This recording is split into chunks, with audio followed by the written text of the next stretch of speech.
I think one of the biggest reasons why people are so unhappy is because they're not aware of how much of what they do every day is being motivated by this goal that they have, some perfect idea of what their life is supposed to be like and feel like.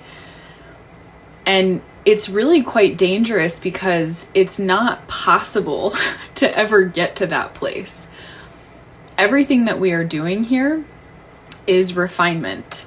The name of the game here is contrast. So we have this idea that that state, first of all, even exists, and then we completely destroy ourselves trying to get there, only to realize we're in resistance to life itself.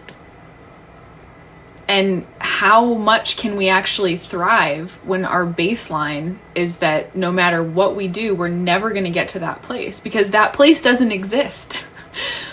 So if you knew that you could never get it right, if you knew that there was no place that exists on this planet right now, in this lifetime where you are just not going to have contrast, where you're not going to have pain, how would you live your life then? Knowing you can't get it right.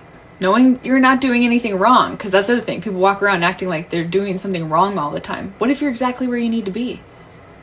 What would that feel like?